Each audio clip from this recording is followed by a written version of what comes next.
Oke. Ah.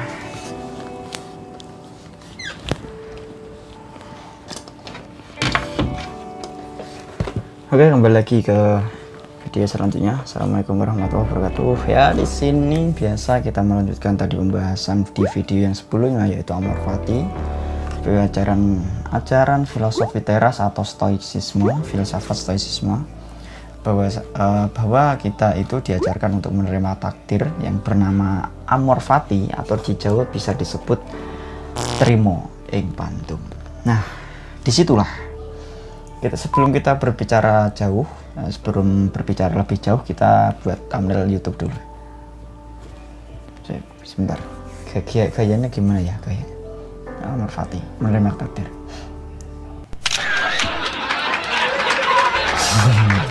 Lagi.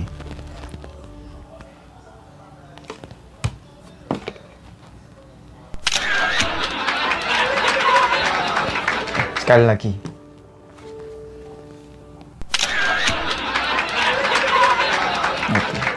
Oke, kita sudah membuat thumbnail. Nggak tahu nanti yang mana. Yang penting saya akan menyampaikan apa yang saya punya. Sepertinya ketika kalau saya hanya berbicara saja, kalian akan bosan melihat layar yang tidak ada statiknya. Jadi video ini sudah saya grading, sudah saya sedikit correction lah, correction. Jadi kalau seandainya tidak saya grading atau saya correction, jadinya seperti ini, seperti itu. Jadi harus saya grading dulu. Nah, itu. Jadi Amor Fati adalah dimana kita itu menerima takdir apa yang telah disuratkan Tuhan kepada kita. Ketika kita sedang kehilangan seorang, maka ya udah, itu adalah garis yang telah diberikan kepada kita. Seperti itu. Seandainya ketika kita sedang memiliki jeruk ini, nah, ibarat jeruk ini, ketika saya mendapatkan, ya alhamdulillah, ya sangat syukur seharusnya karena saya punya. Tapi kalau seandainya ini sudah kita miliki, setelah itu tidak ada, setelah itu hilang, maka ya udah, itu adalah garisan Tuhan bahwasanya memang segala yang diberikan oleh kita itu adalah sebuah titipan, bukan benar-benar milik kita. Bahkan kita pun tidak benar-benar ada sesungguhnya yang ada adalah yang maha ada, seperti itu. Nah, jadi kembali ke Amor Fati, bagaimana kita akan memahami di suatu keadaan yang dimana kita harus menerima apa adanya sesuai dengan lapang dada atau trimo ing pandum itu. Nah, dengan itulah jadi kalau banyak pelajaran, kalau seandainya ya, jadi teman-teman saya kalau di desa tahu sendirilah kenakalan orang desa. Ya seperti halnya lumrahnya seorang yang ketika dia sulit untuk diajak ayo rajin beribadah, soalnya seperti itu. Ya, saya enggak begitu rajin juga sih sebenarnya.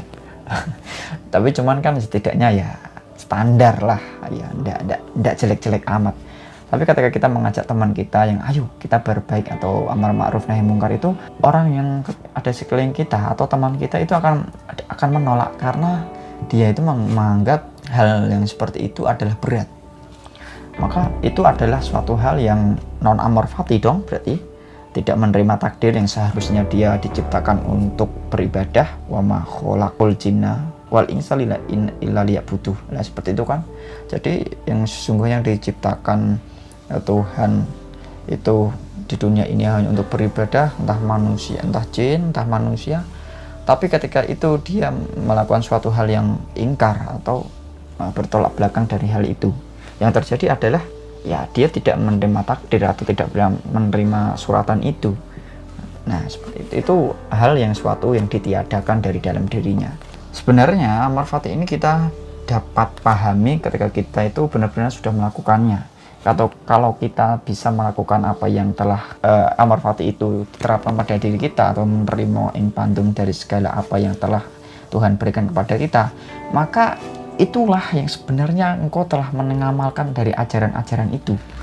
Seperti itu. Jadi ketika kamu tidak memiliki atau tidak melakukan suatu hal yang diberikan Tuhan kepadamu, maka itu tidak non Amor Fati dong, berarti bertolak belakang dari apa yang telah digariskan Tuhan. Ya mungkin bisa diartikan melawan takdir, seperti itu. Mungkin ini saya berbicara terlalu jauh, mungkin kita akan mungkin saya akan berbicara lebih dalam atau lebih jauh lagi tentang apa itu filosofi teras. Nanti ada STAR, ya salah satunya di ajaran Amor Fati, atau ada ajaran juga bagaimana kita hidup bersama orang-orang yang menyebalkan. Nah, di awal buku ini sudah menerangkan, if you live according to what other think, you will never be rich. Seneca Letters. Terikat dari suatu peraturan-peraturan yang ada di luar kita, maka kita tidak bisa menjadi diri kita atau sulit. Nah, mungkin ini sebagai awal dari pembahasan buku filosofi teras. Ya, mungkin selanjutnya kita akan membahas tentang apa itu filosofi teras atau ajaran stoikisme dengan disangkut pautkan dengan ya ilmu-ilmu yang sudah kita pelajari lah. Bukan hanya saya, tapi kalian juga bisa menambahkan di kolom komentar ya. Oke, kalau memang ini baik, kalau memang ini tidak merugikan orang lain, ya sudah, jangan lupa di share, jangan lupa subscribe. Saya hitung sampai 5, 1, 2, 3, 4, 5. Terima kasih. Oke, itu saja. Terima kasih. Ila liqa. Wassalamualaikum warahmatullahi wabarakatuh. Stay kreatif.